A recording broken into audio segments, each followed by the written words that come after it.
Over 60% of our planet is covered by ocean more than a mile deep.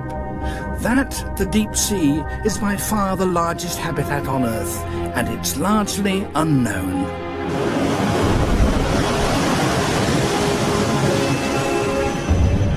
Join us on a journey to the very bottom of the deep sea, to an alien world never revealed before. It's home to some of the strangest animals on Earth. Fish flash in the darkness. New species are discovered on almost every dive. More people have travelled into space than have ventured this deep.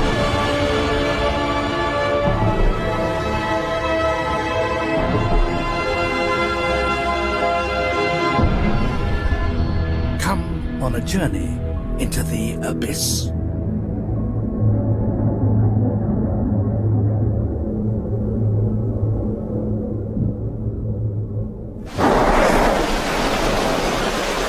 A sperm whale takes a breath. It lasts for over an hour. It's about to leave the warm, well-lit surface waters and dive far down into the cold, dark depths of the deep ocean. At the surface, it took in air at the same pressure as we breathe it.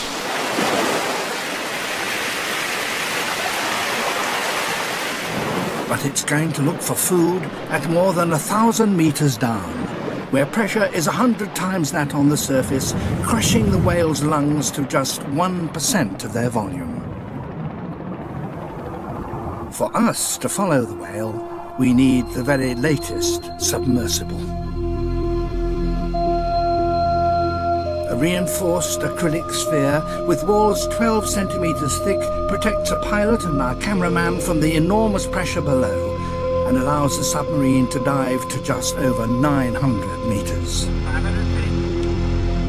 With every passing meter, pressure increases and sunlight diminishes.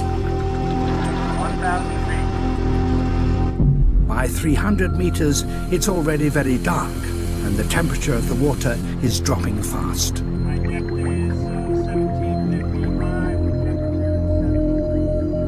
We are entering the twilight zone, a weird world of gloom where many animals have become completely transparent.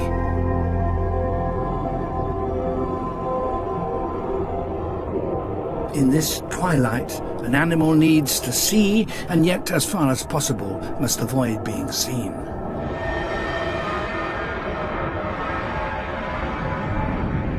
A giant amphipod, 12 centimeters long and almost perfectly transparent. Its head is completely filled by two huge eyes with which it strains to detect its prey. Another twilight monster, Phronima, the inspiration for the Alien movies. She and her developing pink offspring live like parasites in the stolen body of a jelly. This impressive cutlery set and its huge eyes make Phronima a powerful predator.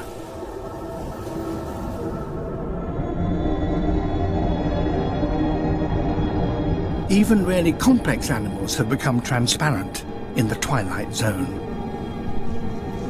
Squids are among the most advanced of invertebrates, but this one never meets a hard surface in its entire life, so its body need not be as robust as that of its shallow water cousins. There's a rich variety of jellies that live nowhere else but in the deep sea.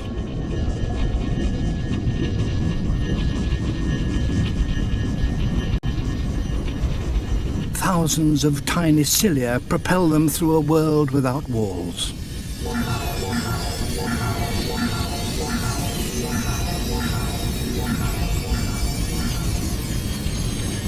Invisible in the gloom, they grope blindly for their prey.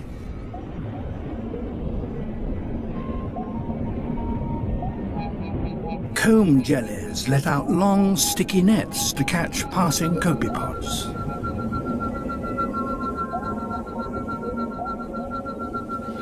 But the most extensive death trap is set by siphonophores. This pulsating bell is the head of a colonial jelly that can be 40 meters long. Millions of tiny stinging cells drifting through the sea.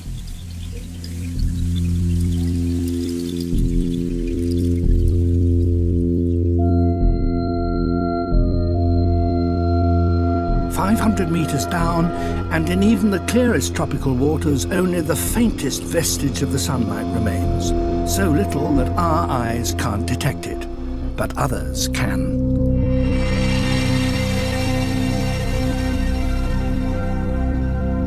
Survival in the twilight zone is all about seeing, yet not being seen. Hatchetfish are masters of the game of hide and seek. They have the large sensitive eyes needed for seeking prey, but their bodies are flat. And their sides are highly silvered.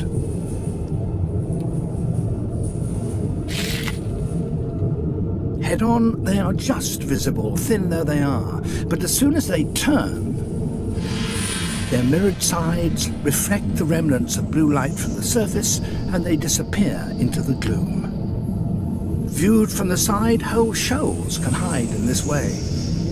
But what about from below?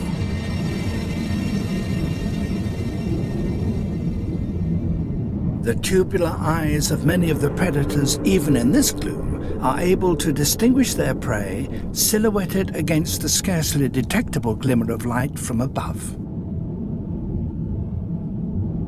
Hatchetfish, however, have a way of confusing any eyes that might be searching for them from below. Their bellies carry rows of light-producing cells called photophores. They can use these to exactly match the changing color of light from the surface far above.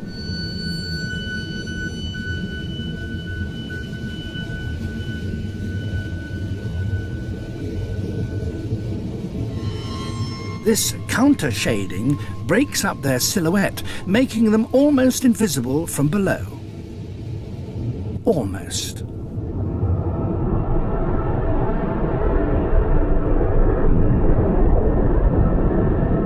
But these are no ordinary eyes. The enormous yellow lenses enable their owner to distinguish between light produced by photophores and sunlight. So one device for escape is countered by another equally subtle one for attack in an evolutionary arms race that has been waged for millions of years. Descend below 1,000 meters and you enter the dark zone. No sunlight whatsoever penetrates this deep. The temperature of the water has dropped below 4 degrees centigrade. The pressure is more than 100 times that of the surface. Life becomes ever more sparse. It's a dark, dangerous world.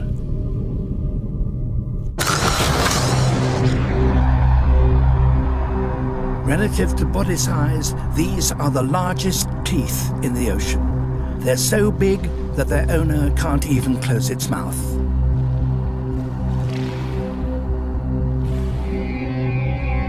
They belong to the fang tooth. Unlike most deep-sea fish, this has powerful muscles and is an aggressive hunter.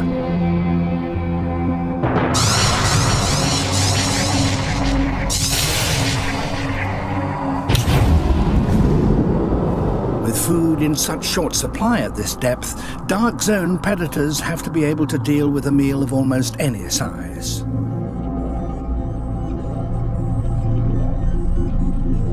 Many animals here are dark red, like this deep-sea jelly.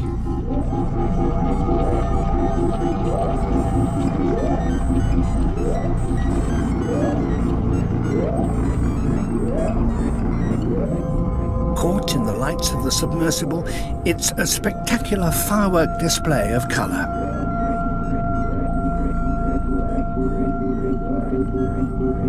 Normally, no red light penetrates as deep as this, so animals with red pigment appear completely black down here, perfectly concealed.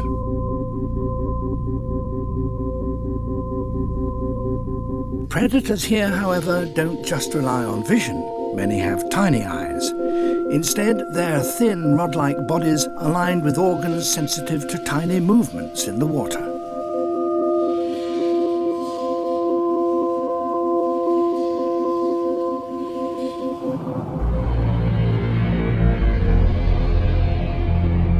This monster, half a metre across, is a hairy angler.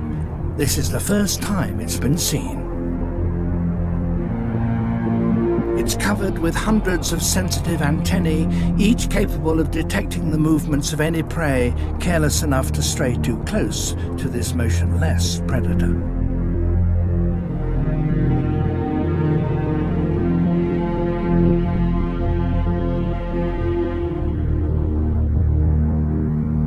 But this, surely, must be the strangest of all the deep-sea fish yet discovered. A highly sensitive metre-long tail hangs down from the head that makes up a quarter of its body.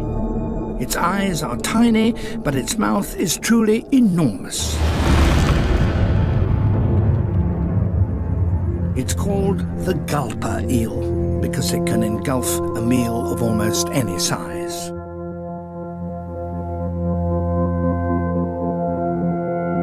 Hanging motionless in mid-water, its enormous gape enables it to deal with passing prey, whether it's small or large. Gulper eels can swallow prey as big as themselves, which is very useful in a world where you never know when the next meal is coming along.